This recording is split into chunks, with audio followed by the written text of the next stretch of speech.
အားလုံးပဲမင်္ဂလာပါခင်ဗျာအခုဆိုလို့ချင်းတော့ကျွန်တော်တို့ပြပြီးမှာတော့ high ရရဲ့တော့ထွက်ထားတဲ့ 10kg model series တိတ်လို့ပြောပါမယ်ဖြစ်ပါတယ်ခင်ဗျာအခုဆိုလို့ချင်းကျွန်တော်တို့ high ရ 10kg မှာဆိုရင်ဒုတိယချက်အနေနဲ့အရင် 8kg မှာဆိုလို့ချင်း hydraulic တကားမပါဘူးအခုဆိုရင် 10kg မှာဆိုလို့ချင်း hydraulic တကား slow down နဲ့လာမယ်ပြီးရင်ပေါ်မှန်နေရတယ်တမကလည်းဖြစ်သွားမယ်ပြီးလို့ရှိရင်ကျွန်တော်တို့အတွင်းမှာလည်းဆက်ရမှုတွေပါထည့်လို့ရတဲ့ဒီခွက်တွေနဲ့လက်ပါလေးနဲ့တည်တည်လေးပါမယ်ပေါ့နော်ပြီးလို့ရှိရင်ဒီမှာအောက်မှာလည်းကျွန်တော်တို့ filter တစ်ခုပါမယ်ပြီးလို့ရှိရင်ဒီမှာ drum တွေကလည်း speed drum အစ်နဲ့ speed အစ်နဲ့လာမယ်ပေါ့နော်ပြီးလို့ရှိရင်ဒီကောင်လေးမှာတုံးထားတဲ့ drum အသားနားတွေပြီးရင် drum တွေကိုဆက်ထားတဲ့ laser liner တွေအကုန်လုံးကလည်းကောင်းတယ်ပေါ့နော်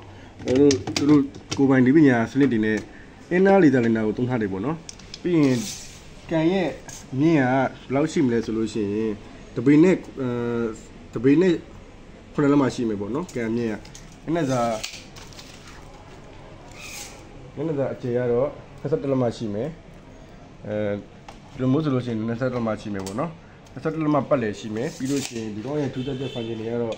ပုံမှန်တိုင်း normal shoulder တွေရှိမယ်ပြီးရင် normal shoulder မယ်ပြီးရင် quick 10ရောက်အမြဲ shoulder တွေရှိမယ် heavy ဆိုတော့ကျွန်တော်တို့ထူတဲ့ engine တွေပေါ့နော်ဂျင်မောင်းဝီလိုပုံစံမျိုးထူတဲ့ဟာတွေကို shoulder ရှိမယ်ပြီးရင် delicate မင်းကလေးဇာပါအင်ဂျီတွေကလေးအင်ဂျီအနုညံ့တွေကိုလျှော်တယ်ဒါတွေကတော့သုံးမွေးလျှော်တဲ့ 6ဆိုတဲ့ fashion တစ်ခုပါမယ်ပြီးရင် batting ဆိုတာတော့ air clean တွေဆောင်းတွေလျှော်တဲ့ပုံစံမျိုးပေါ့နော်ပြီးရင်ရေခစ်တာတည်တံ့ပါမယ် air dry လေတလက်ခံတဲ့စနစ်လုံးဝ6သွားတာမဟုတ်ဘူးဆိုပေမဲ့တွေ့ွားပြီးတော့နေပူထဲမှာတန်းကြမလို့လောက်ထိအောင်မှ6တော့မှအနေထားမျိုးမှာပါတဲ့စနစ်ပေါ့နော်ပြီးလို့ရှိရင်ကျွန်တော်တို့ program နဲ့ဒီကောင်ကိုရွေးလို့ရမယ်ပြီးရင်ဒီ process ကတော့ဒီကနေပြီးတော့ဒီ fashion တွေသွားတဲ့ process ပေါ့နော်ဒီမှာ water level ချိန်တာတို့ပြီးစက်ပြတ်မှုစိန်တဲ့စနစ်တို့လျှော်တဲ့စနစ်တွေတို့ပြီးရင်အနှစ်တီးတဲ့ရေစီးစနစ်အဲ့လိုမျိုးပါမယ်ပေါ့နော်ပြီးရင်ဒီကောင်ကို process ကို3စက္ကန့်ဖိထားမယ်ဆိုလို့ရှိရင် chain lock ဖြစ်သွားမယ်ကလေးတွေအလွယ်တကူဖွင့်လို့မရအောင်ဒါတွေဖွင့်လို့မရအောင်သူကရှောင်းနေတဲ့ချိန်မှာ